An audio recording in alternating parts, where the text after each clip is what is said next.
देखिए, सिलेबस जो हमने आपको सेंड किया है उसमें सबसे पहला टॉपिक है व्हाट इज एस्ट्रोलॉजी, ज्योतिष क्या है, ज्योतिष का इम्पोर्टेंस क्या है, इसको क्यों सीखना चाहिए, ये मैंने अभी एक्सप्लेन कर दिया और वर्कशॉप में भी एक्सप्लेन कर दिया था।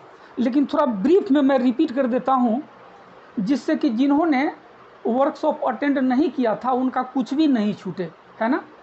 टॉपिक 1 से शुरू करेंगे और टॉपिक लास्ट तक 3 महीने में पूरा कंप्लीट कर देंगे। इसके अलावा हम आपको पंचांग देखना भी सिखाएंगे, क्योंकि मुहूर्त का बहुत ज़्यादा इम्पोर्टेंट रोल होता है। आप सभी जानते हैं कि जो अच्छे मुहूर्त में जन्म लेता है बच्चा, जिसके कुंडली में ग्रह की स्थिति अच्छी होती है, वह जन्म से ही सुख भोगता है, आईएएस आईपीएस बनता है, बड़ा पदाधिकारी बनता है, जिस फील्ड में भी होता है ऊंचाइयों को प्राप्त करता है, जीवन में हर प्रकार की सुख समता प्राप्त करता है।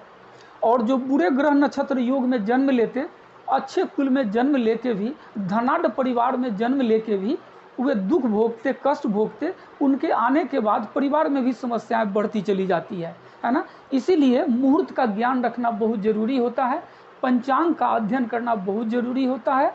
तिथि वार नक्षत्र योग करण, इन 5 अंगों से पंचांग का निर्माण होता है, यह भी मैं आपको पढ़ाऊंगा। दैट इज एडिशनल, है ना, वह आपके सिलेबस में नहीं है, फिर भी मैं आपको हर प्रकार का मुहूर्त देखना सिखलाऊंगा, कुंडली पंचांग के माध्यम से भी बनाना सिखला दूंगा, ग्रह नक्षत्र की स्थिति देखना बता दूंगा, यानी पूरा पंचांग में पढ़ा दूंगा आपको, ठीक है। लेकिन पहले जो आपका सिलेबस है उसको कंप्लीट करिए। तो पहला टॉपिक लेते हैं एस्ट्रोलॉजी। बहुत ब्रीफ में बताऊंगा, क्योंकि हमने वर्कशॉप में बहुत डिटेल्स में बता रखा है।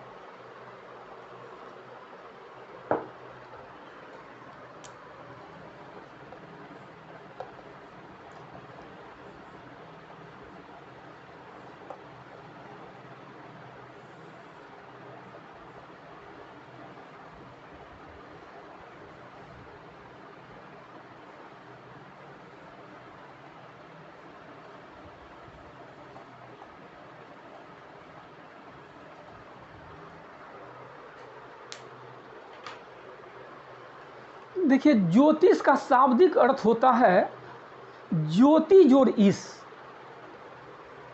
ज्योति जोड़ ईश। ज्योति मीन्स होता है प्रकाश और ईश मीन्स होता है देवता, प्रकाश का देवता। प्रकाश के देवता सूर्य हैं। सूर्य को ग्रहों का राजा कहा गया, सभी ग्रहों में ये सबसे शक्तिशाली है। लेकिन यह एक सामान्य अर्थ है। विशेष अर्थ ज्योतिष का है ऐसी विद्या, ऐसा शास्त्र जो हमारे जीवन को प्रकाशित कर दे, जो प्रकाशवान बना दे, जातक के जीवन को प्रकाशित कर दे, समाज को प्रकाशित कर दे, राष्ट्र को प्रकाशित कर दे। यह विद्या ज्योतिष विद्या है। और जिस शास्त्र में इस विद्या का अध्ययन करते हैं वह ज्योतिष शास्त्र है। इसको लॉजिकल समझिए। किसी को कोई बीमारी पकड़ती है, वह डॉक्टर के पास जाता है, डॉक्टर कुछ दवा देते हैं, पेशेंट ठीक हो जाता है ना।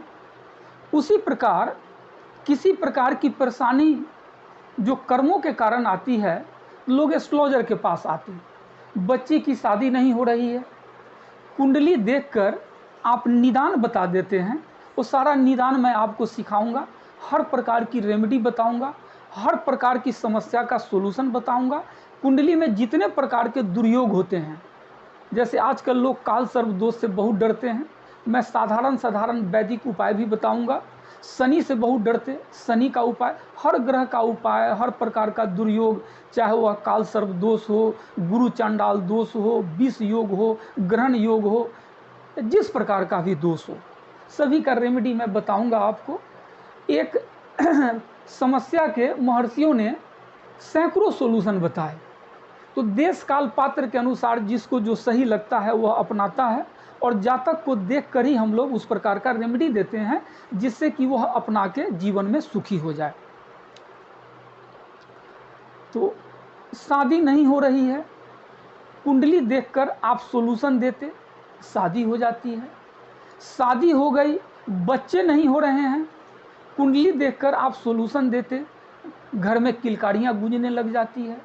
मैरिटल लाइफ ठीक नहीं चल रहा है, आपके सॉल्यूशन से उसके दाम्पत्य जीवन में सुख भरने लग जाता है। नौकरी नहीं लग रही है, आप कुछ सॉल्यूशन देते, नौकरी लग जाती है। यानी जीवन में जितने प्रकार की समस्याएं हैं वह कुंडली के 12 भाव में ही छुपा हुआ है। एक एस्ट्रोलॉजर अपने ज्ञान से उसको सर्च कर निकाल कर उसका उचित रेमेडी बताकर और जातक के जीवन में खुशियों को लाने का एक माध्यम बनता है। इसीलिए यह प्रकाश का विज्ञान है, इसीलिए यह प्रकाश का शास्त्र है ना। दूसरा डिफिनीशन है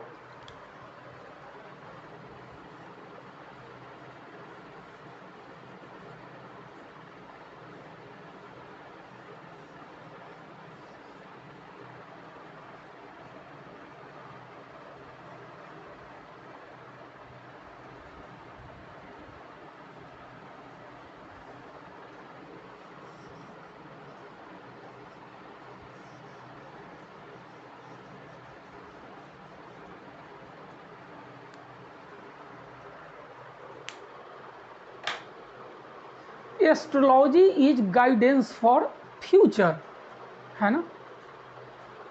यह भविष्य के लिए आपका मार्गदर्शन करता है। वह कैसे?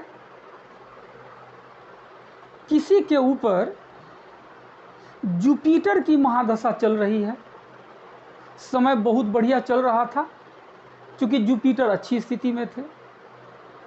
जुपिटर के जाने के बाद उसके ऊपर शनि की महादशा आती है। शनि ऐसे ही पापी प्लानेट है, कर्मों का देवता है, इसको दंडाधिकारी बनाया गया है। यानी जो भी कर्म हम करते हैं अच्छा बुरा, शनि की 7.5 ढैया दशा अंतरदशा में उसका फल हमें मिलने लग जाता है, क्योंकि उनको कलयुग का न्यायाधीश बनाया गया।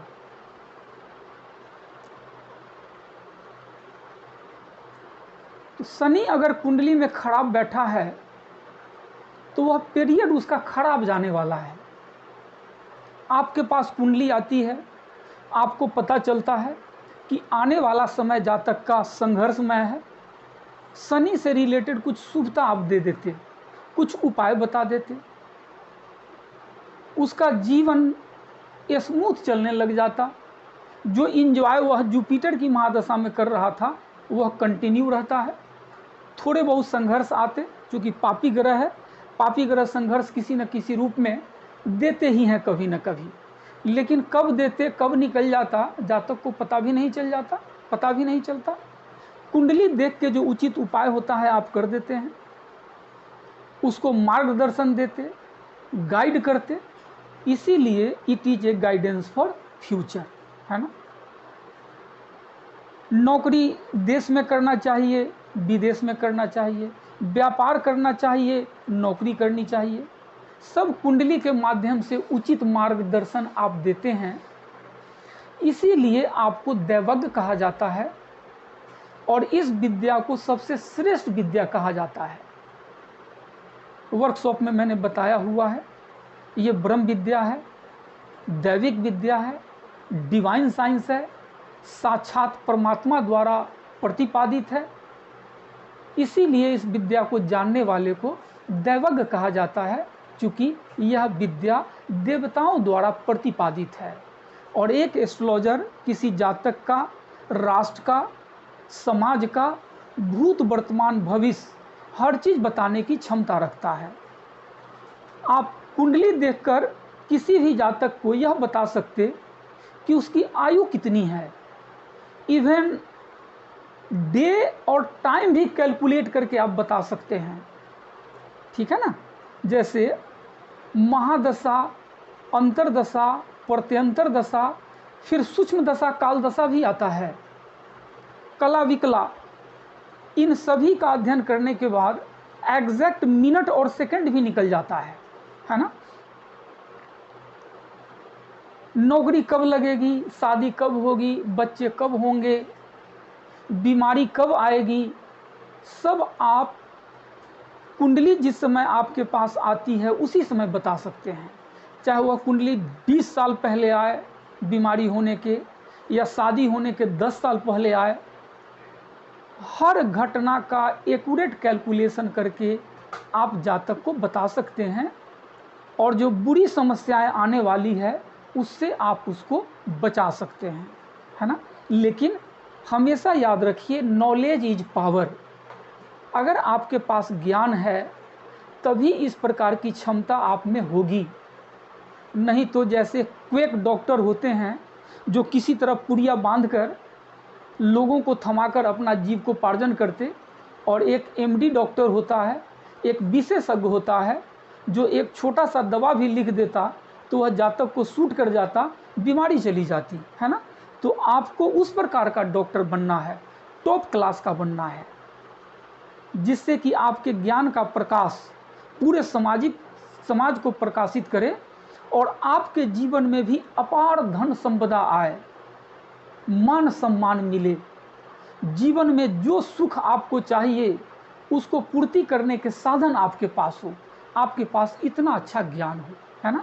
इसीलिए एस्ट्रोलॉजी है।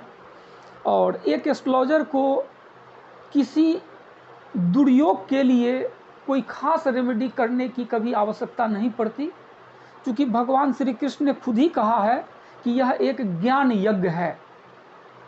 इस यज्ञ के प्रभाव से, यानी ओकल्ट साइंस के अध्ययन करने मात्र से हमारे जन्म जन्मांतर के कर्म दग्ध हो जाते, जल जाते, जीवन हमारा प्रकाश की तरफ प्रकाशवान हो जाता, सभी ग्रह ऑटोमेटिकली शुभ फलदायी होने लग जाते। ठीक है, बस अब बहुत ज़्यादा डिटेल्स नहीं देना है। डिटेल्स अगर आपको और इसके बारे में जानना है तो मैंने अपने चैनल पे डाल रखा है, what is astrology and what is its importance. ये पिछले साल डाला था, है ना। 10-20 वीडियो अगर आप पीछे जाएंगे तो ये आपको मिल जाएगा, उसको सर्च करके आप सुनिए, बहुत लंबा हमने बोला हुआ है। ठीक है, सुनिएगा।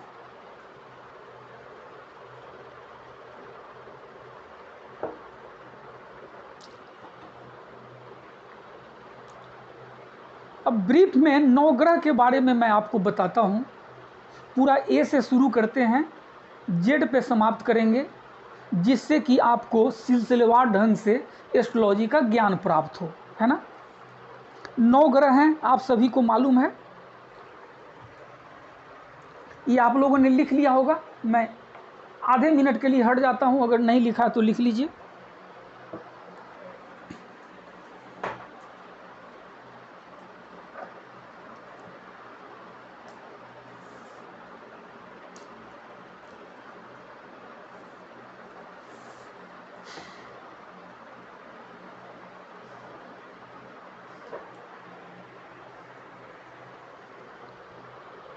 आप सभी जानते हैं, वर्कशॉप में हमने बताया था ग्रहों का मंत्रिमंडल 9 ग्रह हैं, सूर्य, चंद्रमा, मंगल, बुध, बृहस्पति, शुक्र, शनि।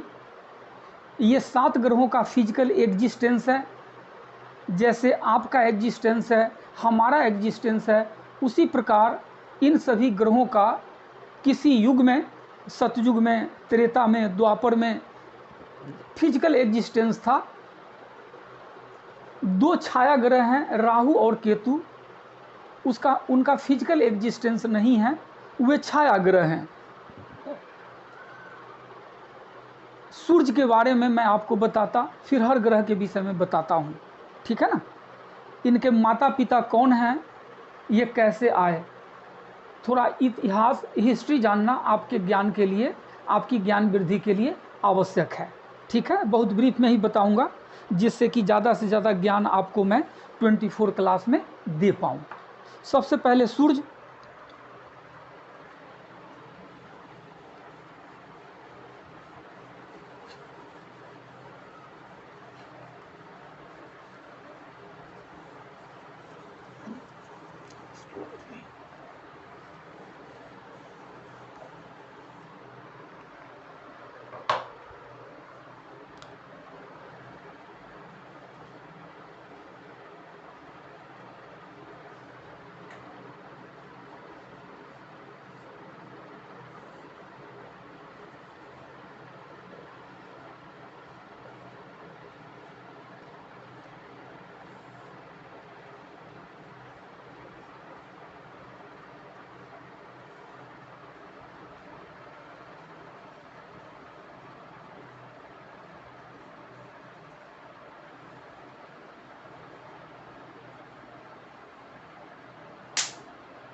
भगवान सूर्य देव को आदित्य कहा जाता है क्योंकि ये अदिति के पुत्र हैं। इनकी माता अदिति है और ब्रह्मांड जब प्रकट हुआ था तो आदि काल में ही भगवान सूर्य देव प्रकट हुए थे, इसीलिए भी उनको आदित्य कहा जाता है। प्रजापति दक्ष की 100 कन्याएं थी, जिसमें बड़ी 13 कन्याओं का विवाह महर्षि कश्यप के साथ हुआ था। बड़ी कन्या दीति थी, दीति से सभी दानव पैदा हुए।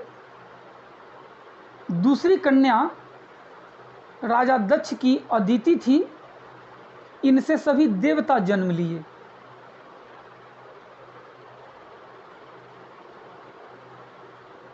भगवान सूर्यदेव अदिति के से जन्म लेकर आदित्य कहलाए। 9 ग्रहों में सबसे मजबूत इन्हीं को माना जाता है। सभी ग्रह इनके चारों ओर परिक्रमा करते। सौर मंडल में यह ग्रहों का राजा कहलाता है। राजा कहलाने के कारण जो सूर्य प्रधान लोग होते हैं उनमें राजसी ठाठ बाट देखा जाता है। और आज के प्रजातंत्र में राजा किसको बोलते? ब्यूरोक्रेट को। वह राजा की तरह है। आईएएस आईपीएस जो मंत्रीगण हैं, एमएलए एमपी हैं, वे भी राजसी ठाठ बाट से अपना जीवन व्यतीत करते। वे भी राजा का प्रतिनिधित्व करते। तो अगर सूर्य कुंडली में मजबूत है तो ऐसे जातक को गवर्नमेंट जॉब, सरकारी नौकरी आसानी से मिल जाती। क्योंकि पहले राजतंत्र था तो राजा था, आज प्रजातंत्र है, डेमोक्रेसी है तो सरकार राजा है। तो ऐसे लोग सरकारी पदों पे, ऊंचे ऊंचे पदों पे आसीन हो जाते।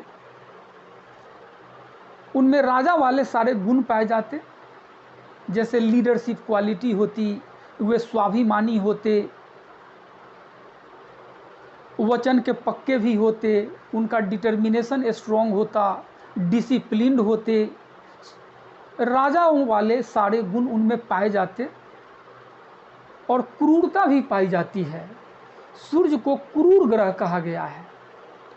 पिता को भी क्रूर कहा गया है क्योंकि पारिवारिक व्यवस्था सुचारू रूप से चले, इसीलिए पिता को, घर के मुखिया को कठोर डिसीजन भी कभी कभी लेना पड़ता है। अंदर से कोमल लेकिन ऊपर से क्रूरता दिखानी पड़ती है। उसी प्रकार सूर्य है, उसी प्रकार राजा है। राजा को अपना देश सही ढंग से चलाने के लिए स्ट्रॉन्ग डिसीजन लेना पड़ता है, जिससे जो बैड एलिमेंट हैं उनके दिल में रोष भी आता, उनको नुकसान भी होता। देश का प्रधानमंत्री भी कठोर डिसीजन लेता है देश को ठीक से चलाने के लिए। अगर वह कठोर डिसीजन नहीं लेता है, बहुत ही ज़्यादा लीनियंट है, तो वह देश को ठीक से नहीं चला पाएगा, देश में अराजकता फैल जाएगी। इसीलिए सूर्य को क्रूर ग्रह कहा जाता है। घर का मुखिया राजा क्रूर ग्रह होता है, क्रूर होता है। ठीक है। सूर्य की शुभता के लिए सूर्य के मंत्र का जप भी कर सकते हैं। हर ग्रह के 2 मंत्र है, एक साधारण मंत्र, दूसरा वैदिक मंत्र। एक वैदिक मंत्र, दूसरा तांत्रिक मंत्र। किसी भी मंत्र का जप करके उस ग्रह से रिलेटेड हर प्रकार की शुभता आप प्राप्त कर सकते हैं। मंत्र नोट डाउन करिए।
आप किसी भी मंत्र का जप कर सकते हैं। ओम घृणिः सूर्याय नमः या ओम ह्रां ह्रीं ह्रौं सः सूर्याय नमः। किसी भी मंत्र का एक माला यदि आप जप करते हैं तो सूर्य से रिलेटेड हर प्रकार के लाभ आपके जीवन में मिलना शुरू हो जाता है। कुंडली में सूर्य नीच का है, कम अंशों का है, अधिक अंशों का है, अच्छी स्थिति में नहीं है, राहु केतु एक्सिस में है, शनि के प्रभाव में है, बुरे ग्रहों के प्रभाव में है, किसी प्रकार का दुर्योग बना रहा है, तो सवेरे सवेरे सूर्योदय के समय स्नान करके दोनों में से किसी भी मंत्र का यदि एक माला जप करें तो कुंडली में अगर सूर्य नीच का भी है तो वह उच्च का फल देने लगेगा। और एक्सीलेंट रेमेडी है जो मैंने वर्कशॉप में बताया था, उगते सूर्य के सामने आप 10 मिनट गायत्री मंत्र का जप करें या सूर्य के मंत्र का जप करें। सूर्य के साथ त्राटक करना स्ट्रॉन्गेस्ट में स्ट्रॉन्गेस्ट रेमेडी बताया गया है, एक्सीलेंट में एक्सीलेंट रेमेडी बताया गया है। त्राटक का मतलब होता है कि खुले आँखों से लाल वाले सूर्य को देखते हुए उसके मंत्र का जप करिए। बीच बीच में आप आई क्लोज कर लीजिए, क्योंकि लगातार आँख खोलकर अगर करेंगे तो नुकसान हो सकता है। आँख बहुत कोमल होता है, बीच बीच में इसको क्लोज कर लीजिए, उनका ध्यान करते हुए उनके मंत्रों का जप करिए। लेकिन अगर सूर्य पीला है, लालिमा समाप्त हो गई है, खुली आँखों से उसे मत देखिए।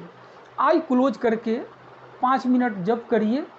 9 के 9 ग्रहों का रेज आपको मिलेगा, क्योंकि जो भी रेज है ग्रहों का, बुध का हरा है, बृहस्पति का पीला है, मंगल का लाल है, ग्रहों के जो भी रेज हैं वे सभी रेज भगवान सूर्य में पाया जाता है। मॉर्निंग के सन रेज में 9 के 9 ग्रहों का रेज 100% पॉजिटिव होता है।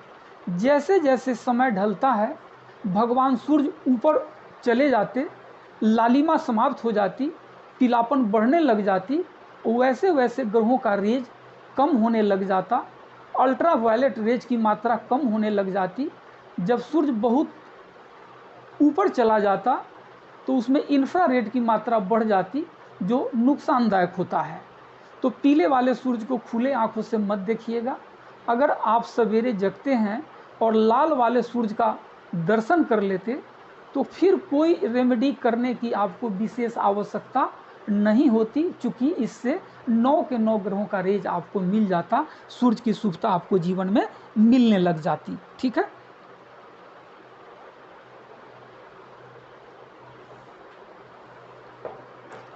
भगवान सूर्य की पत्नी का नाम था संज्ञा। ये प्रजापति विश्वकर्मा की पुत्री हैं संज्ञा।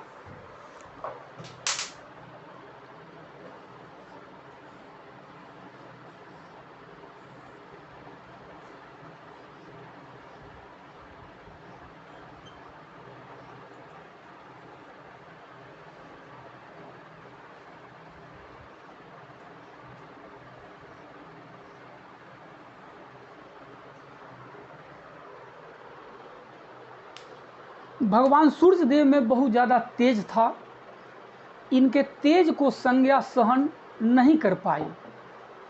उनके मन में विचार आया कि अगर मैं एकांतवास करके कुछ दिन साधना कर लूं, तपस्या कर लूं, तो मेरे में तपोबल के प्रभाव से तेज आ जाएगा, तो मैं फिर सूर्य का सामना कर पाऊंगी। इसीलिए उन्होंने अपनी छाया प्रकट करके और उत्तर पूर्व में तपस्या करने के लिए चली गई। तो संज्ञा से भगवान सूर्य के 3 संतान हुए, वैवस्वत मनु, यमदेव जो यमराज हैं, और नर्मदा नदी जो दिल्ली में है, नर्मदा जो नदी के रूप में फेमस हो गई। ये 3 संतान भगवान सूर्य देव को संज्ञा से प्राप्त हुआ। संज्ञा जब अपनी छाया प्रकट करके एकांतवास में तपस्या करने के लिए चली गई तो छाया उनकी पत्नी बनी। भगवान सूर्यदेव को पता नहीं था कि यह छाया है, उसको वह संज्ञा ही मान रहे थे। छाया से भी भगवान सूर्यदेव को 3 संतान हुए, सावर्णी मनु, शनिदेव और ताप्ती। ताप्ती नदी के रूप में आज जो फेमस है वो भगवान सूर्य की ही पुत्रियां हैं। भगवान सूर्यदेव की 2 पुत्री, एक दिल्ली में नर्मदा नदी और भी जगह होगा, दूसरा ताप्ती नदी।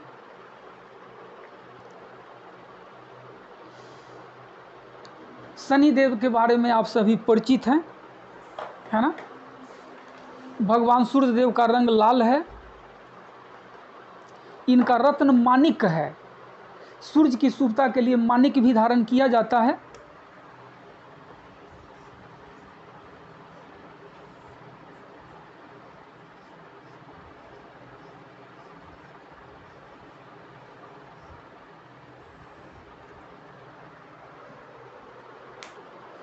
लेकिन रत्न किसी दैवज्ञ को दिखाए बगैर धारण नहीं करना चाहिए, क्योंकि रत्न का साइड इफेक्ट भी होता है। धातु इनका सोना और तांबा है।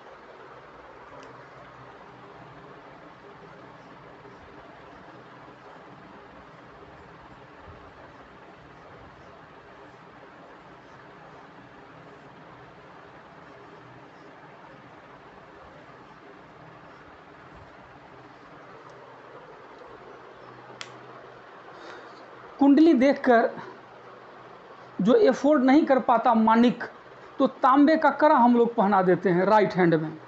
राइट हैंड में ही पहना जाता है तांबे का कड़ा।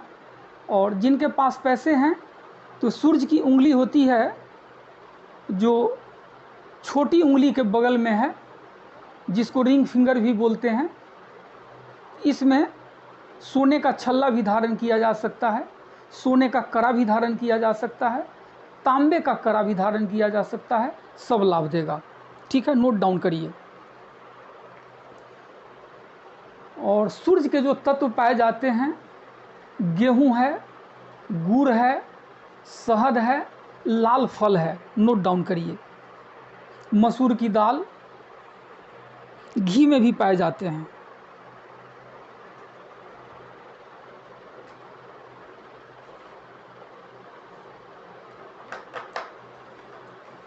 नोट डाउन करिए जल्दी जल्दी।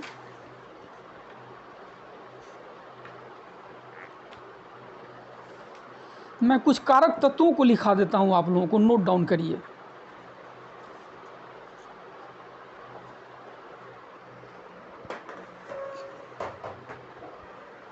कारक लिखिए, ऊपर में सूर्य आपने लिख लिया होगा, कारक लिखिए। सूर्य आत्मा का कारक होता है। जिसकी कुंडली में सूर्य अच्छी स्थिति में है, उनका आत्मा पवित्र होता है।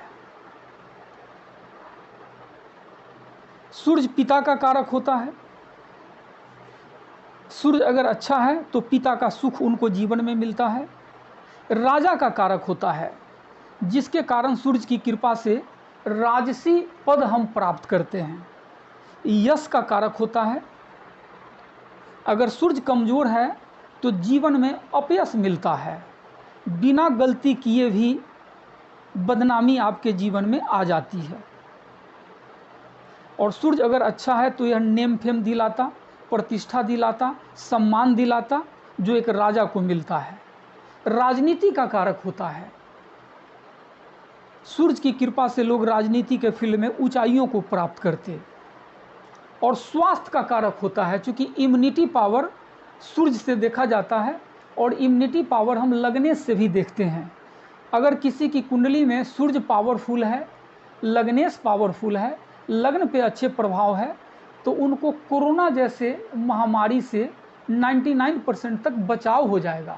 लेकिन अगर कुंडली में लग्नेश कमज़ोर है, सूर्य कमज़ोर है, तो उन लोगों को कोरोना जैसे महामारी से बहुत ज़्यादा अलर्ट रहना चाहिए, प्रिकॉशंस लेना चाहिए, क्योंकि उनके ऊपर इस प्रकार के बीमारी का अटैक आसानी से हो सकती है, क्योंकि उनका इम्यूनिटी पावर कमज़ोर होता है। हेल्थ के लिए हम लोग लग्न देखते हैं और सूर्य को देखते हैं।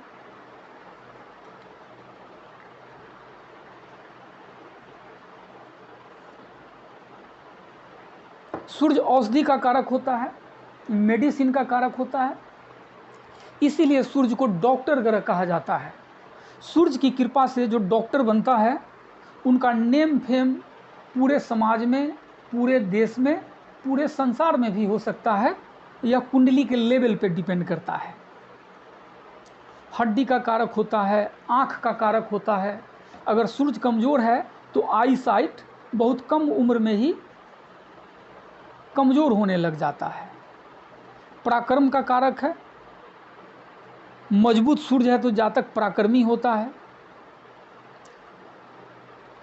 प्रशासन का कारक है, एडमिनिस्ट्रेशन का, इसीलिए ऐसे लोग टॉप क्लास के एडमिनिस्ट्रेटिव अफसर बनते और उनमें गजब की एडमिनिस्ट्रेशन को मैनेज करने की क्षमता होती है, लीडरशिप क्वालिटी होती है।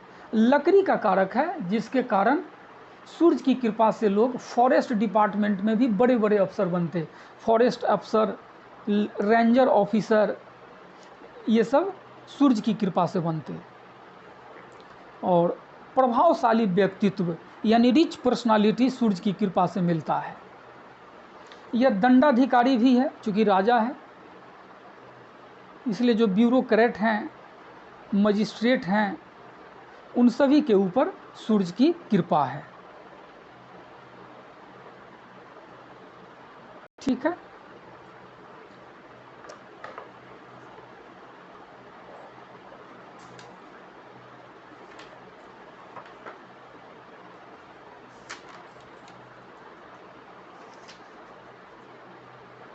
अब मैं 1 मिनट के लिए हट जाता हूँ। बोर्ड पे अगर कुछ छूट गया है तो लिखिए, उसके बाद फिर दूसरा ग्रह चंद्रमा शुरू करते हैं।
चंद्रदेव भी बहुत महान माता पिता के संतान हैं।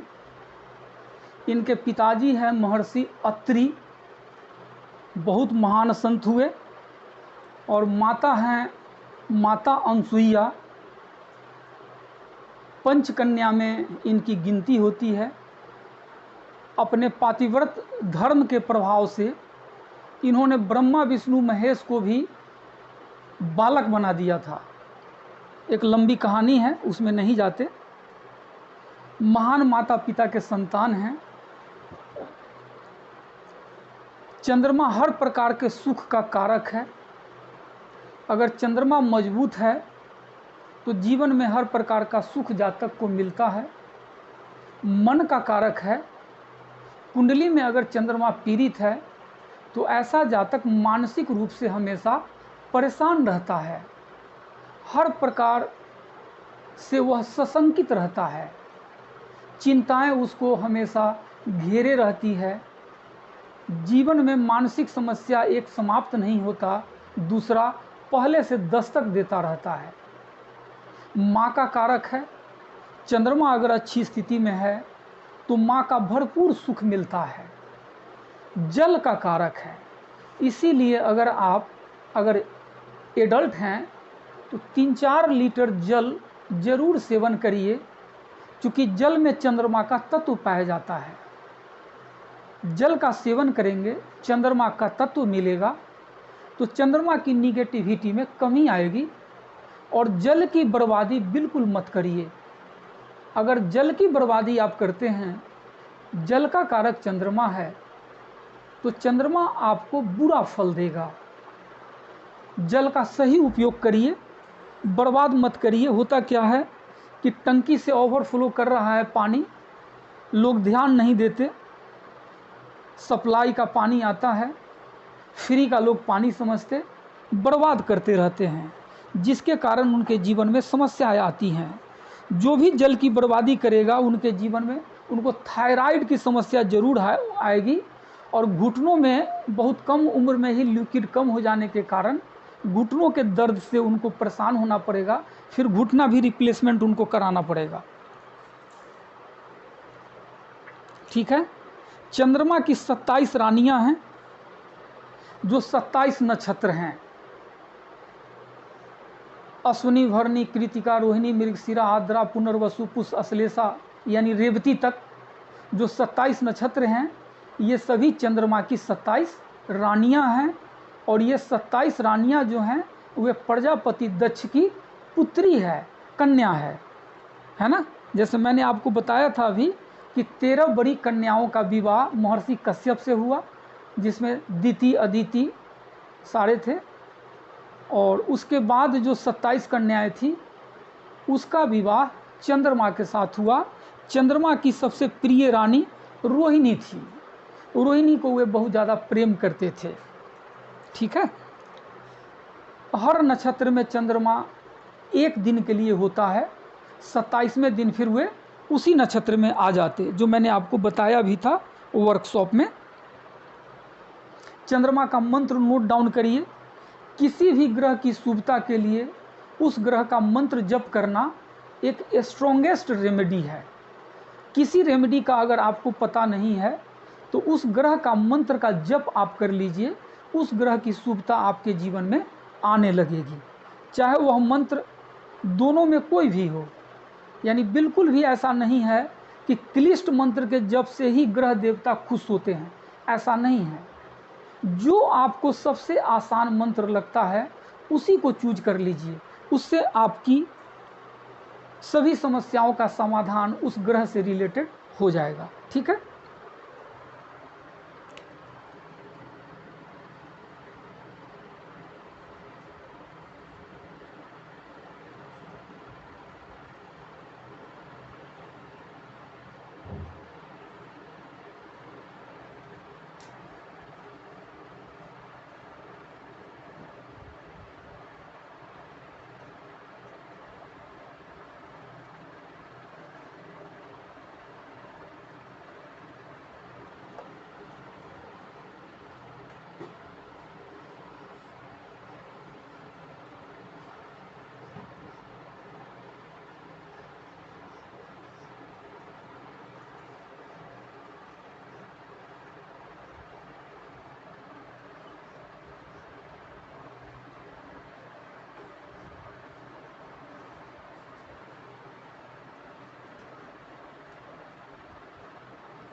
देखिए, चंद्रमा के भी हर ग्रह के दो मंत्र हैं। एक मंत्र ओम सोम सोमाय नमः, दूसरा ओम श्राम श्रीम श्रौम सह चंद्रमसे नमः। चंद्रमा का धातु चांदी है, रत्न मोती है। चंद्रमा की शुभता के लिए चांदी धारण कर सकते हैं। और अगर कुंडली एलाउ करता है, यानी चंद्रमा 6-8-12 का स्वामी नहीं है, 6-8-12 में नहीं बैठा हुआ है, नुकसान देने के लिए नहीं बैठा हुआ है, लाभ देने के लिए बैठा हुआ है, लग्नेश का मित्र है, कमज़ोर है, तब रत्न पहनाकर मजबूत करते। रत्न पहनने के कुछ सर्टेन रूल होते हैं जो धीरे धीरे आप सीखेंगे, मैं लिखा भी दूंगा आपको, ठीक है। तो रत्न छोड़ दीजिएगा, बिना किसी दैवज्ञ से कुंडली दिखाए रत्न धारण मत करिएगा। चांदी धारण कर सकते हैं, चांदी के गिलास में पानी पी सकते हैं, मून रेज का सेवन कर सकते हैं। खाना खाकर रात में, चांदनी रात में आप वॉक करिए, इससे चंद्रमा का रेज आपको मिलेगा। यानी जन्म के समय पे जो रेज की कमी रह गई थी, तो प्रजेंट कर्म से, प्रजेंट पुरुषार्थ से, प्रजेंट क्रियाकलाप से उस रेज को हम एब्जॉर्ब करते, उस रेज को प्राप्त करते। तो चांदनी रात में थोड़ा सा आप वॉक कर लीजिए, चंद्रमा की शुभता आपके जीवन में मिलने लग जाएगी। जो मानसिक परेशानियां आपके जीवन में आ रही थी वह धीरे धीरे कम होने लगेगा। चंद्रमा जिस भाव का स्वामी है अपना अच्छा फल देने लगेगा। और हर ग्रह के पास कुछ नैसर्गिक कारक तत्व होते हैं जो वह प्रदान करता है जातक को, ठीक है। मैं कारक भी लिखा देता हूँ, आप नोट डाउन करिए। चंद्रमा कर्क राशि का स्वामी होता है, सूर्य सिंह राशि का स्वामी होता है,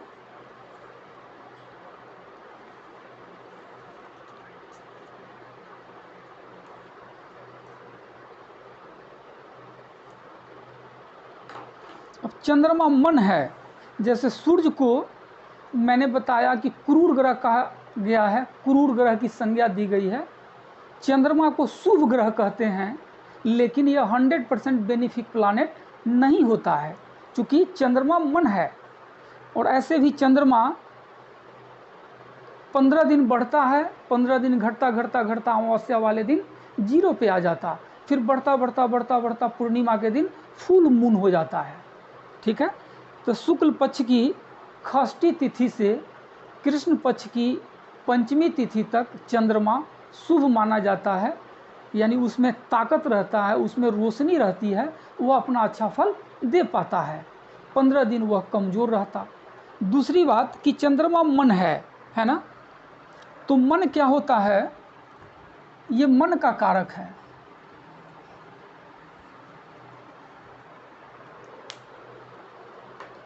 जब आप बुरे लोगों के संसर्ग में होते तो आपके मन में बुराइयां आती है। जैसे कोई भी अवगुण मान लीजिए, मान लेते हैं कि दारू पीने की लत आपकी नहीं थी, कोई मित्र आ जाता है आपके जीवन में जो दारू का सेवन करता है, तो आपकी भी आदत बन जाती है दारू पीने की। एक चोर प्रवृत्ति का व्यक्ति है, जब अकेला होता है तो चोरी कम करता है, लेकिन अगर उसको दूसरा साथी चोर मिल जाए तो चोरी का अंजाम वह अधिक इंटेंसिटी के साथ, अधिक मात्रा में देता है। कहने का मतलब है कि चंद्रमा मन है, जब आप बुरे लोगों के संसर्ग में रहेंगे तो आप में बुराइयां आएंगी। जब अच्छे लोगों के संसर्ग में रहेंगे, कोई सत्यनिष्ठ व्यक्ति के संसर्ग में रहेंगे, तो आप में सत्यनिष्ठा आएगी, शुभता आएगी, अच्छी बातें सीखने को मिलेगी, तो मन में सात्विकता आएगी। एक कहानी बताता हूँ इसके संबंध में।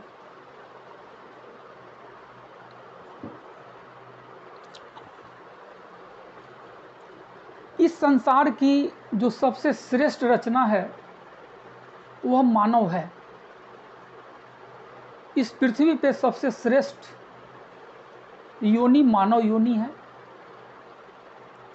सबसे लास्ट में विधाता ने मानव की रचना की। जब मानव की रचना करने लग गए तो देवता और दानव दोनों विधाता के पास पहुँचे और उन्होंने कहा कि इस पे मेरा अधिकार होना चाहिए। देवता ने कहा कि यह संसार की श्रेष्ठ कृति है, इस पे अधिकार मेरा होना चाहिए। दानव ने कहा मेरा होना चाहिए। ईश्वर ने क्या किया, उन्होंने कहा कि हम तुम दोनों को समान अधिकार इस मानव पे देंगे। संसार में जितना भी जीव जंतु उन्होंने निर्मित किया था, घोड़ा, गधा, हाथी, शेर, बिलार, जो भी है, सभी का अवगुण लेकर, यानी उसमें जो अवगुण था सभी लेकर इस मानव शरीर में भर दिया और इसका लीडर, अधिष्ठात्री देव बोलते हैं जिसको, दानव को बना दिया। उसी प्रकार जितने क्रिएचर हैं, जैसे कुत्ता बहुत वफादार माना जाता है, शेर में बहुत ताकत और हिम्मत होता है, शेर, हाथी, कुत्ता, बिलार, गधा, घोड़ा, जितने उसके क्रिएचर थे सभी का गुण लेकर इस मानव शरीर में भर दिया और उसका अधिष्ठात्री देव बना दिया देवता को। इसीलिए एक मानव में हर प्रकार के गुण पाए जाते हैं और हर प्रकार के अवगुण पाए जाते हैं। जब वह अच्छे लोगों के संसर्ग में होता है तो दैविक तत्व उसके जागृत होते, जिससे कि वह एक अच्छे पथ पर चलकर जीवन में एक सक्सेसफुल और अच्छा आदमी बन पाता है। और जब वह बुरे संसर्ग में होता, गलत लोगों के संसर्ग में होता, तो अंदर में जितना दानवीय प्रवृत्ति भरी हुई है, चोरी की, बेईमानी की, मक्कारी की, स्वार्थपन की, है ना, वो सब जागृत हो जाता है और वही व्यक्ति राम से रावण बन जाता है। ठीक है, तो ये मन है हमारा और इसका कारक चंद्रमा है। जब आप अच्छे लोगों के संसर्ग में होते हैं तो चंद्रमा भी शुभ फलदायी होता, जब बुरे लोगों के संसर्ग में होते हैं तो चंद्रमा भी अशुभ फलदायी हो जाता। ठीक है, अब मैं कारक लिखा देता हूँ, नोट डाउन करिए।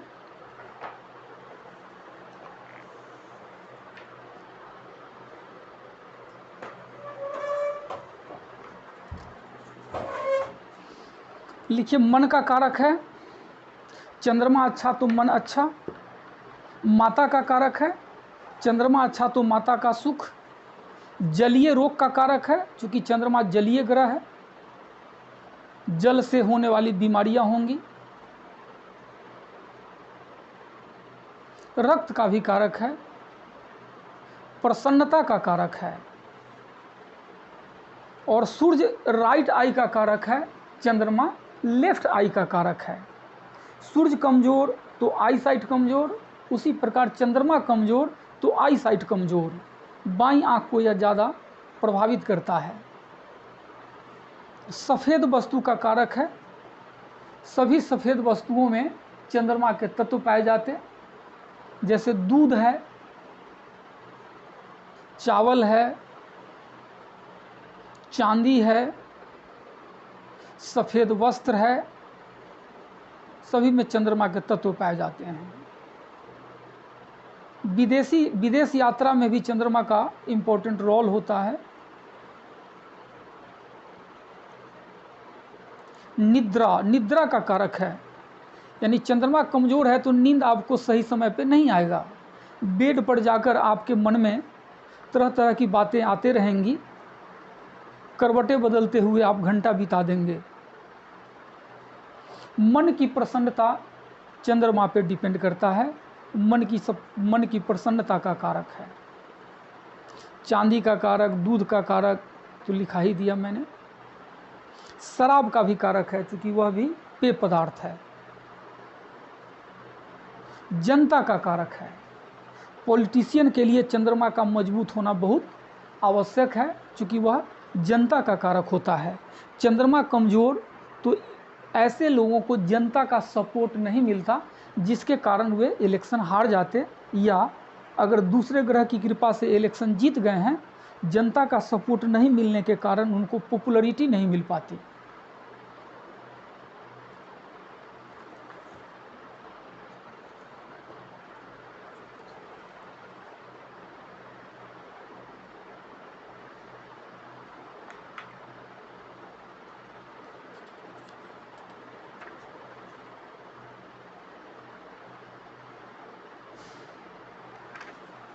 अब मैं 1 मिनट के लिए हट जाता हूँ, फिर मंगल शुरू करता हूँ। नोट डाउन कर लीजिए अगर छूट गया है तो।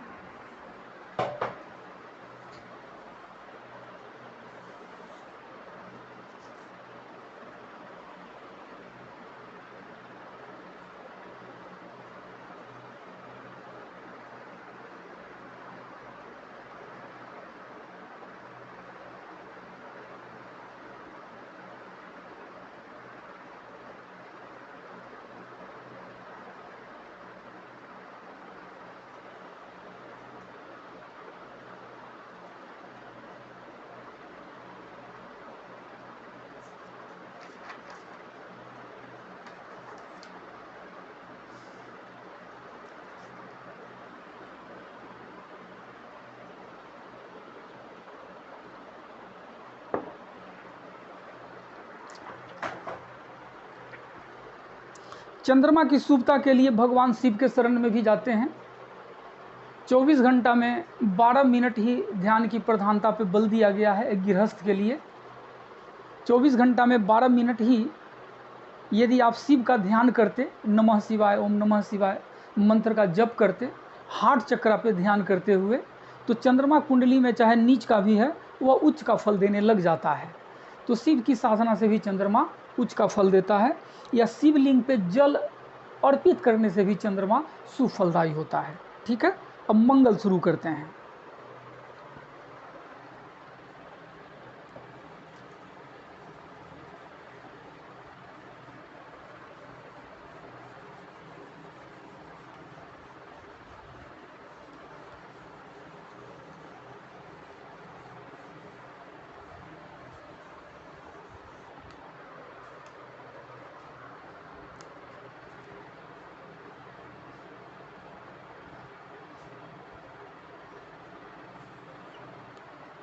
इंग्लिश में मार्स बोलते,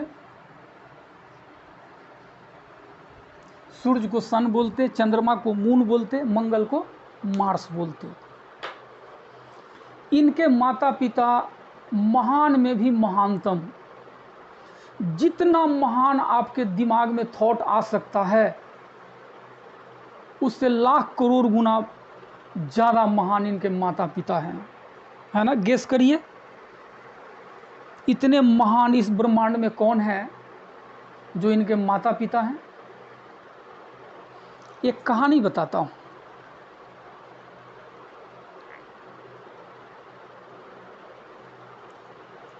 हिरण्यकशिपु का वध भगवान विष्णु ने नृसिंह अवतार लेकर किया था। उसका भाई था हिरण्याक्ष, मायावी था, राक्षस था। दोनों भाई लंबे समय तक तपस्या करके ब्रह्मा जी से बड़ा बड़ा वरदान प्राप्त कर लिया था। हिरण्याक्ष बहुत बड़ा मायावी था। उसने पृथ्वी को गेंद बनाकर पाताल लोक में ले गया। त्राही त्राही मच गई। माता पृथ्वी की मुक्ति के लिए, उद्धार के लिए भगवान विष्णु ने वाराह अवतार लिया और हिरण्याक्ष का वध करके वाराह अवतार में पृथ्वी को मुक्त किया। माता पृथ्वी की मुक्ति हुई।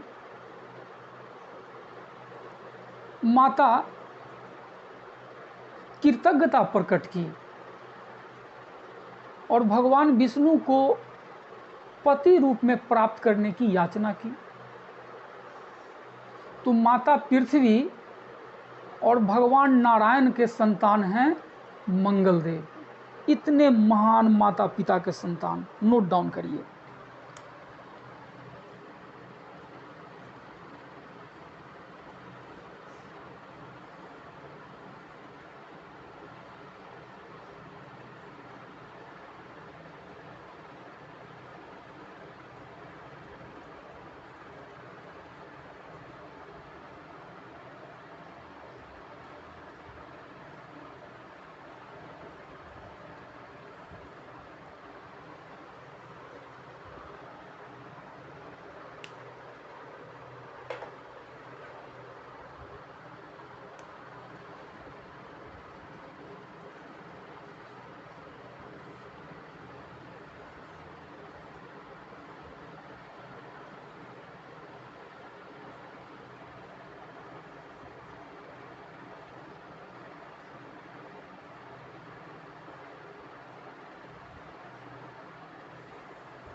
मंगल देव का मंत्र है ओम अंग अंगारकाय नमः।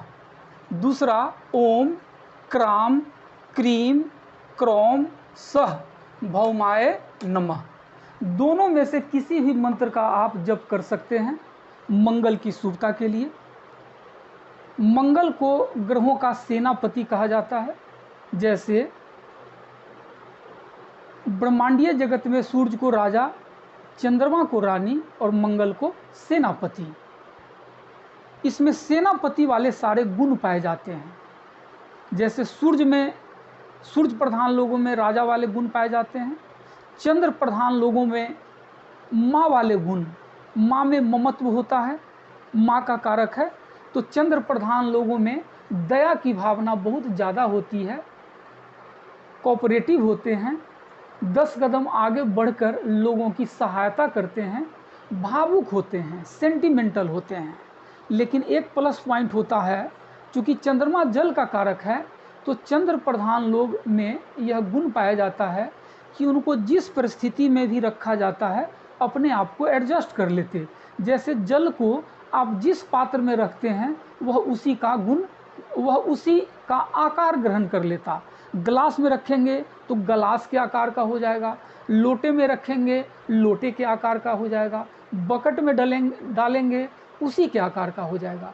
उसी प्रकार चंद्र प्रधान लोगों में यह गजब की अच्छी क्षमता होती है कि जिस परिस्थिति में वे रहते हैं उसी में वह अपने आप को एडजस्ट कर लेते, जैसे हमारे घर में हमारी माँ होती है। ठीक है, तो रानी है चंद्रमा और मंगल सेनापति है। तो मंगल प्रधान लोगों में सेनापति के सारे गुण पाए जाते हैं, यानी गजब की लीडरशिप क्वालिटी पाई जाती है। मंगल में स्ट्रॉन्ग डिटर्मिनेशन होता है, क्योंकि वह सेनापति है। तो आपके अंदर जो दृढ़ संकल्प है, स्ट्रॉन्ग डिटर्मिनेशन है, वह मंगल का तत्व है। अगर उसको आप मेंटेन करते हैं, जो कि हमने वर्कशॉप में बताया हुआ है, तो मंगल तत्व जागृत होता। कुंडली में मंगल कमज़ोर भी है तो वह शुभ फलदायी हो जाता है ना। मांगलिक योग भी बताऊंगा आगे। जब मंगल कुंडली में लग्न में चतुर्थ हाउस में, 7th में, 8th में या 12वें घर में, इन 5 भावों में बैठता है तो जातक मांगलिक कहलाता है। साउथ में 2nd हाउस को भी मांगलिक हाउस के रूप में लिया जाता है। 2nd हाउस में भी मंगल बैठते तो वहाँ मांगलिक माना जाता है। ठीक है, मंगल प्रधान लोगों में गुस्सा होता है। अगर थोड़ा भी बुरा प्रभाव है तो वे उग्र बहुत ज़्यादा हो जाते, यानी उनसे अगर पंगा लिया जाए तो वे लड़ने मरने को उतारू हो जाते। इसीलिए हर प्रकार के झगड़ा झंझट का कारक मंगल होता है। ठीक है, नोट डाउन करिए।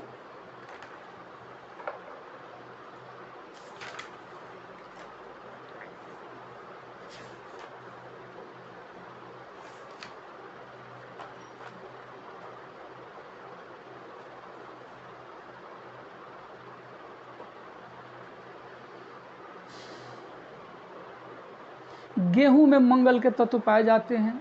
लाल मसर की दाल में, शहद में, जो भी लाल फल है उसमें मंगलवार वाले दिन इसका सेवन करने से मंगल का तत्व आपको मिलेगा, तो मंगल की शुभता जीवन में आने लगेगी।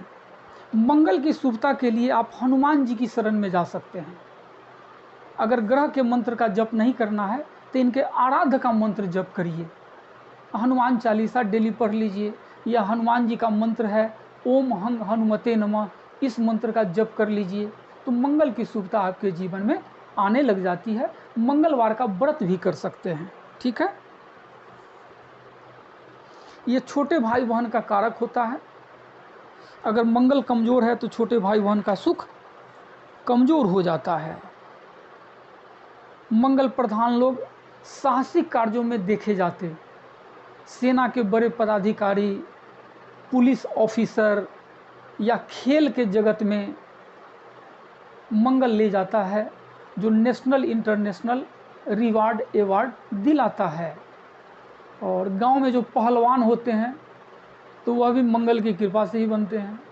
और कुंडली का लेवल बहुत कमज़ोर है तो मंगल की कृपा से लोग सिक्योरिटी गार्ड भी बनता है, ठीक है, सिक्योरिटी गार्ड भी मंगल बनाता, यानी कुंडली का लेवल बहुत नीचे होता है सी ग्रेड का। मंगल का कारक तत्व नोट डाउन करिए आप।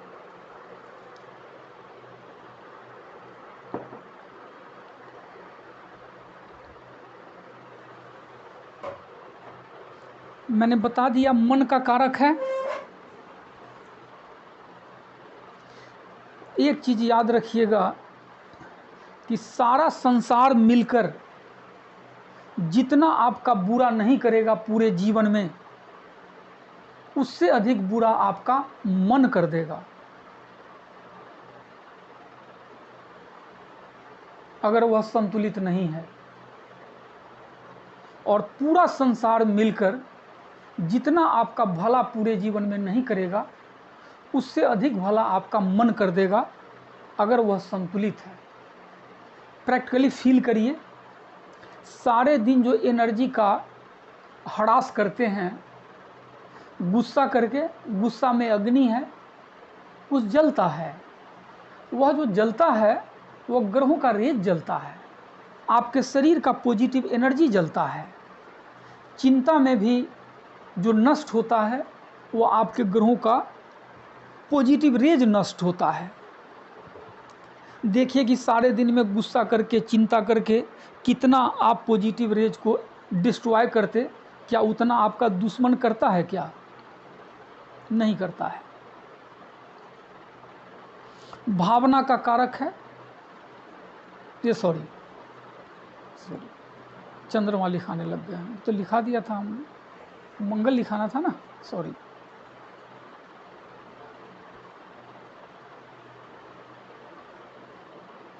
अग्नि तत्व होता है, इसलिए अग्नि का कारक है।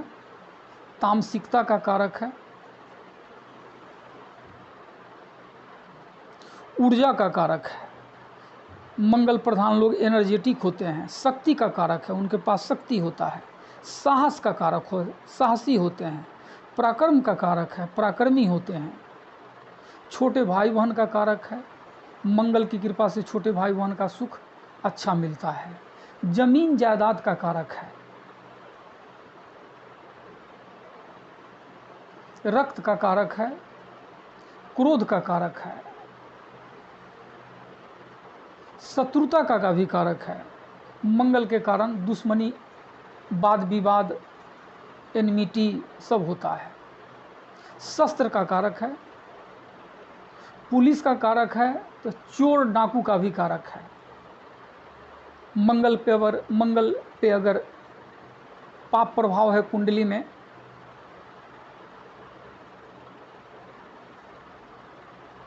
तो व्यक्ति चोर डकैत भी हो जाता है, किडनैपर, मर्डर हो जाता है। मंगल के कारण ही जलने से घाव वगैरह होते हैं या शस्त्रों से चोट लग जाते हैं। मंगल भी डॉक्टर ग्रह है, डेंटिस्ट बनाता है। सेनापति है तो यह भी नेता बना देता, लीडर बना देता। मैकेनिकल इंजीनियर भी बना देता। आपके अंदर जो पुरुषत्व है, मर्दानगी है, यह मंगल है। प्रशासनिक क्षमता देता है। शल्य चिकित्सा का कारक है, यानी ऑपरेशन वगैरह मंगल के कारण होते हैं। चीर फाड़ मंगल के कारण होता है। दंगा फसाद का कारक है, लड़ाई झगड़ों का कारक है।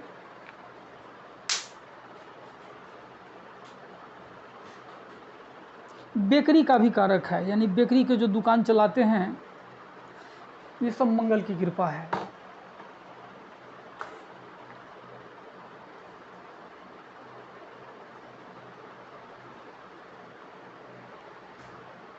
अब मैं आप सभी को अनम्यूट कर देता हूं।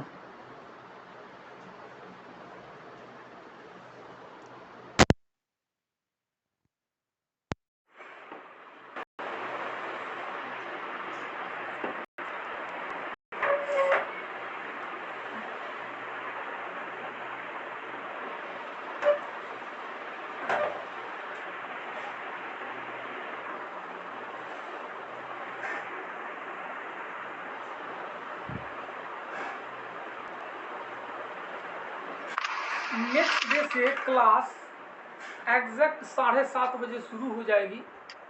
आज हमने बहुत सारे लोगों को इनवाइट कर दिया था, इसीलिए कि वे ज्योतिष सीखने के लिए अपने आप को प्रिपेयर करने में उनको मदद मिले। ज्योतिष एक दैविक विद्या है। हम लोग फ्री में लोगों को बुलाकर एक तो इस प्रकार का ज्ञान देने की कोशिश करते, दूसरा उद्देश्य होता है कि अगर ईश्वर की कृपा इस लाइन में ले जाने की है तो उनको एक अच्छा सा मार्गदर्शन मिल जाता है। तो आप में से बहुत सारे लोग पेड नहीं हैं, आप में से बहुत सारे लोग पेड स्टूडेंट हैं। एस्ट्रोलॉजी सीखने की इच्छा है तो आप फीस जमा करके इनरोल्ड होइए, जिससे कि मैं क्लास का लिंक आपको भेज पाऊँ और आप क्लास अटेंड कर पाएँ, है ना। क्योंकि हम भी आपकी तरह एक गृहस्थ हैं और हमारा यही प्रोफेशन है, ठीक है ना। तो एनर्जी एक्सचेंज जरूरी होता है, यानी आपको अगर हमसे कुछ ज्ञान मिलता है तो उसके बदले एनर्जी एक्सचेंज जरूरी होता है। फ्री की विद्या ठीक है, एक दो बार फल जाएगी, लेकिन ऐसे भी शास्त्र मना करता है, एक गृहस्थ के लिए परमिटेड भी नहीं है और ऐसे भी व्यवहारिक रूप में भी तो उचित नहीं ही है। तो अगर आप ज्योतिष सीखकर इस विद्या की सहायता से टॉप क्लास का एस्ट्रोलॉजर बनना चाहते हैं या इस विद्या के माध्यम से अपने जीवन को सुखमय बनाना चाहते, समाज को बनाना चाहते, राष्ट्र को बनाना चाहते, मान सम्मान प्राप्त करना चाहते, धन प्राप्त करना चाहते, उद्देश्य आपका कुछ भी हो, अगर इस विद्या को अपनाना चाहते हैं तो अभी सीट खाली है, कुछ सीट वैकेंट है। जब सीट वैकेंट रहता है तो हम लोगों को इनवाइट कर देते हैं, जिससे कि कुछ लोगों के दिल में भगवान इच्छा प्रकट करें, इस प्रकार की जिज्ञासा दें और वह इस विद्या को जीवन में अपनाकर सीखकर अपना समाज का, देश का, राष्ट्र का भला कर पाए, ठीक है। तो आप में से जो भी अनपेड स्टूडेंट हैं जो अभी आज वर्कशॉप में आए हुए हैं, अगर सीखना चाहते हैं तो पे करिए। दोनों प्रकार का फीस है, मैंने बता दिया है। आप 2000 रुपया मंथली भी पे कर सकते हैं, वन टाइम पे करना चाहते हैं तो 5100 रुपीज़ है, 900 रुपये का डिस्काउंट है और एक कुंडली का कंसल्टेशन भी आपके लिए फ्री है अगर आप वन टाइम पेमेंट करते हैं। जो सूट करता है करिए और कल से क्लास अटेंड करिए। यह तो हम लोगों का एक तरह से आत्मीय इच्छा होती है, यह हमारे सोल का डिजायर होता है कि मेरे द्वारा या किसी भी श्रेष्ठ एस्ट्रोलॉजर के द्वारा सारा संसार इस विद्या को सीख के सारे संसार को प्रकाशित करता रहे, ठीक है। तो आप में से जिस किसी को भी कुछ भी पूछना है तो पूछिए, जो भी ऑथेंटिक क्वेश्चन है आप करिए, है ना। बहुत सारे लोग आए हैं तो कृपया अनऑथेंटिक क्वेश्चन ना करें, यह कंबाइंड वर्कशॉप हो गया है, ठीक है। पूछिए, कुछ भी जानना है।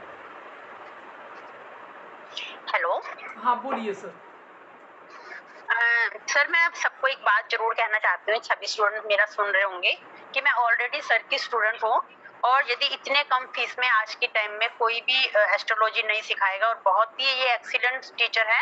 यदि आप सच में एस्ट्रोलॉजी बनना चाहते हो और सीखना चाहते हो तो आप इस सर से बेहिचक एडमिशन ले सकते हो, क्योंकि इतने कम फीस में कोई भी नहीं पढ़ाएगा और इतना अच्छा टीचर। हेलो, हाँ सर, मुझे एक बात पूछनी थी। आपने तांबा धारण करने को बोला, ये तांबा धारण किस सूर्य के लिए कब किस दिन किया जाना चाहिए? सूर्य के लिए धारण करते हैं तो रविवार वाले दिन धारण करना चाहिए। मंगल के लिए धारण करते हैं तो मंगलवार वाले दिन धारण करना चाहिए। सूर्य के लिए करते हैं तो सूर्य के मंत्र से उसको अभिमंत्रित करके फिर धारण करिए।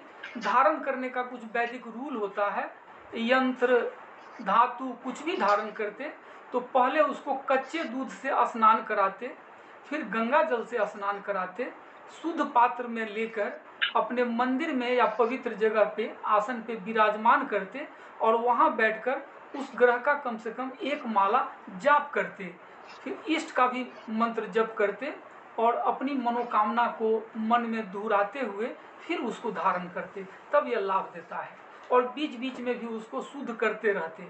जैसे साल में 2 बार नवरात्रे आते हैं तो वर्ष में 2 बार उसको फिर से अभिमंत्रित कर दीजिए, तो वह आपके लिए ज़्यादा सुफलदायी रहेगा। ठीक है, चलिए और किसी को कुछ भी पूछना हो।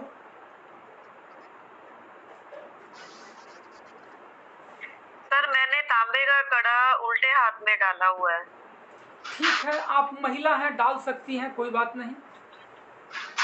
लेकिन मुझे किसी ने बोला था, तब तक मुझे कोई नॉलेज नहीं थी और ये कम से कम नहीं थी मेरे पास, 6-7 साल से मैंने डाला है। इसके कोई साइड इफेक्ट तो नहीं है उल्टे हाथ में? देखिए कोई बात नहीं, प्रभु की आज इच्छा हुई और उन्होंने मुझे माध्यम बनाकर यह शुभ संदेश आप तक पहुंचाया, तो अब आप राइट हैंड से काम करती हैं। राइट हैंड से? राइट हैंड से काम करती हैं, तो आप महिला हो या पुरुष हो, कोई भी, सभी लोग सुने तो उनको राइट हैंड में ही धारण करना चाहिए। जो अभी हमने विधि बतलाया, कमिंग संडे को या कोई पवित्र तिथि का इंतजार करिए, शुक्ल पक्ष का इंतजार कर लीजिए।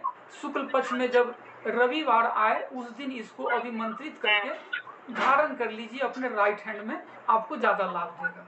ठीक है, धन्यवाद सर। हम तांबे के गिलास में पानी पीते हैं, ये तांबे के बर्तन का पानी पीते हैं, इसका इफेक्ट भी पड़ता है क्या सूर्य में? बिल्कुल पड़ता है। हाँ, बहुत अच्छा करते हैं। तांबे के पात्र में जल पीना अच्छा है। तांबे के बर्तन में भोजन ग्रहण करना या उसमें भोजन पकाना यह भी अच्छा है, लेकिन हमेशा याद रखिए excess of everything is bad. तांबा तांबा तांबा तांबा, सवेरे से रात तक तांबा तांबा, तो उसकी मात्रा बढ़ जाएगी तो नुकसान करेगा।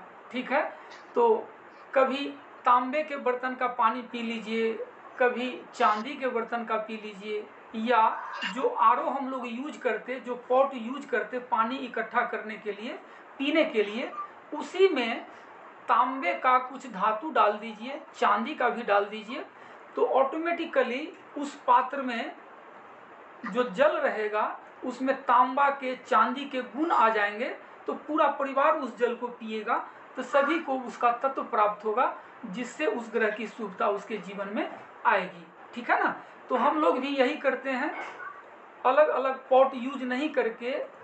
आरओ हर घर में लगा रहता है आजकल, नहीं तो जो भी आपने पानी इकट्ठा करने के लिए, स्टोर करने के लिए जो भी आपने पॉट रखा हुआ है उसी में डाल दीजिए। चांदी का नहीं, अगर जैसे सूर्य आपकी राशि में कमजोर है तो आप तांबे का पॉट का पानी पियो तो लाभ होगा, या आप जैसे सूर्य कमजोर हो या नहीं हो और तांबे का पॉट यूज करें? बिल्कुल यूज कर सकते हैं। सूर्य के तत्व भी मिलेंगे और सूर्य की शुभता में वृद्धि होगी, तो पीना चाहिए। लेकिन 12 महीना तांबे के बर्तन में पानी पीने से आयुर्वेद मना करता है। थोड़ा सर्च कर लीजिएगा गूगल पे, ठीक है, मैं बताऊंगा, थोड़ा लंबा हो जाएगा, 9 बज गया है। तो 12 महीने सर हाँ बोलिए सर, ये जो क्लासेस है, तो ये पूरा क्लास कितने महीने का है? 2-3 कब तक रहेगा ये एस्ट्रोलॉजी पूरा सीखना हो तो?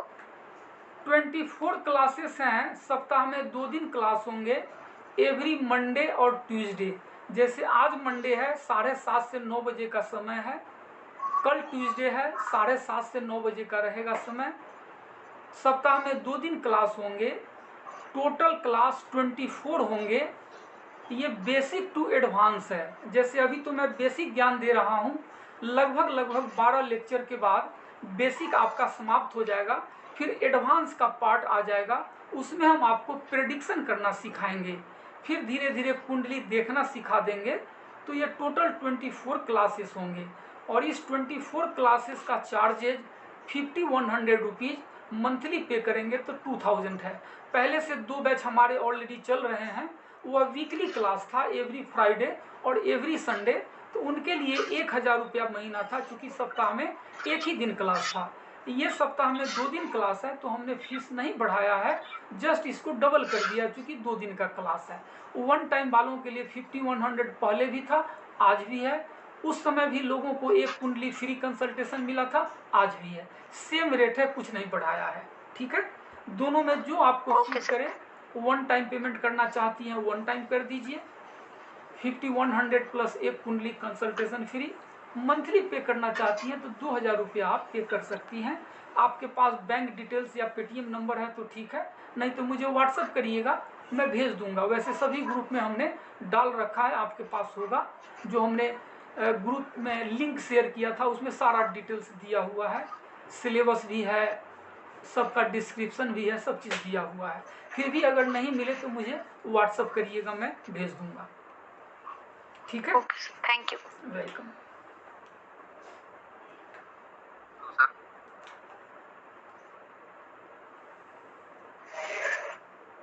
Hello sir. हाँ बोलिए सर, बोलिए। नमस्कार जी। नमस्कार। जी सर, मेरा एक तो प्रश्न था कि कहाँ से पता करेंगे कि ये प्लेनेट स्ट्रांग है या वीक है, उसका कोई बेनिफिट मतलब बता सकते हैं आप? कैसे देखिए, हम पता ठीक प्लेनेट ठीक, वीक है या strong? जब आप एस्ट्रोलॉजी सीखेंगे तब आपको पता चलेगा। वैसे आपने पूछा है तो ब्रीफ में मैं बता देता हूँ। ये एस्ट्रोलॉजी का माने आगे का टॉपिक है। कोई ग्रह कब खराब होता है?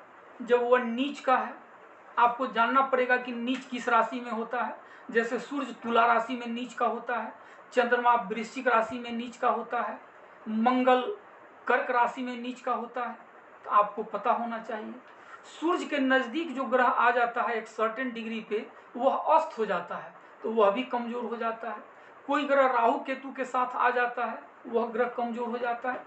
तो आपको सिखाया जाएगा, बताया जाएगा कि ग्रह कैसे कमज़ोर है और ग्रह कैसे अच्छा है। कोई ग्रह उच्च का है तो बहुत अच्छा है, अपनी राशि का है बहुत अच्छा है, मूल त्रिकोण राशि का है तो बहुत अच्छा है। तो ये सब बेसिक में ही सिखा दिया जाता है, शुरू के 12 क्लास में ही। उसको आप याद रखते हैं तो आपको पता चलता है कि यह ग्रह कमज़ोर है और यह ग्रह अच्छा नहीं है। ठीक है, जी सर, शुक्रिया सर, शुक्रिया। सर आप इस कोर्स में ईमेल वगैरह देते हैं अपनी क्लास रिकॉर्डिंग्स? हर क्लास का रिकॉर्डिंग आपको देंगे। जैसे आज का क्लास कॉमन था तो इसका रिकॉर्डिंग हम अपने यूट्यूब चैनल पे डाल देंगे, क्योंकि यह कॉमन है, सभी के लिए है। लेकिन जो सिर्फ पेड स्टूडेंट के लिए रहेगा तो उसी ग्रुप में जाएगा। पेड ग्रुप अलग से बनता है, जिन्होंने पैसा पे कर दिया है।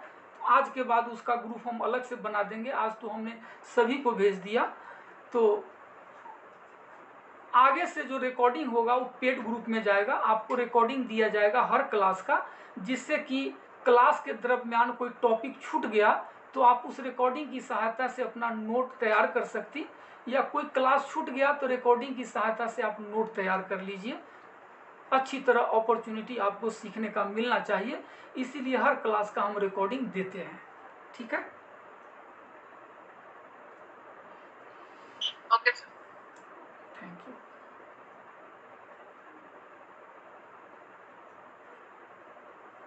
और कुछ?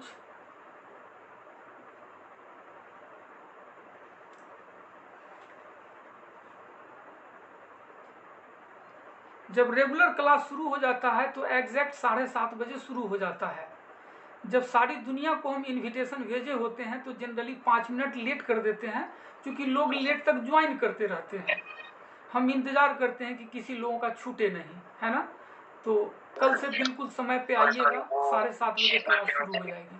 सर मेरा नाम सुंदर वाला, एक चीज पूछनी थी, आप इसमें क्या हमें स्टडी मटेरियल भी प्रोवाइड करेंगे? हाँ बिल्कुल बिल्कुल, हाँ, बिल्कुल। हम एक बुक आपको लिखा देंगे और उसी को सिलेबस के अनुसार है, उसको हम लिखा देंगे, आप परचेज कर लीजिएगा। 300 रुपये में मिलेंगे, तो पूरा मटेरियल आपके पास रहेगा, हर चीज़ मिल जाएगा। और जो अवेलेबल नहीं है तो फिर हम आपको व्हाट्सएप के माध्यम से भेज दिया करेंगे। ठीक है, थैंक यू सर।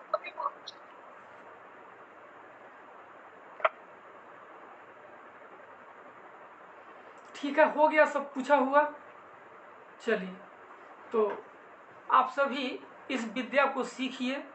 इस विद्या को सीखकर जीवन में मान सम्मान, धन दौलत जो प्राप्त करने की इच्छा दिल में है, दिव्यता, वो प्राप्त करिए, है ना। पढ़ने मात्र से ही 9 के 9 ग्रह शुभ होने लग जाते, आपके आचार विचार में परिवर्तन होने लग जाता, जिससे जीवन में खुशियां आने लग जाती। ठीक है, हमारी शुभकामनाएं आप सभी के लिए। आपने अमूल्य समय दिया, धन्यवाद। ईश्वर आप सभी की मनोकामना पूरी करे। Good night. Thank you sir, good night. Welcome welcome.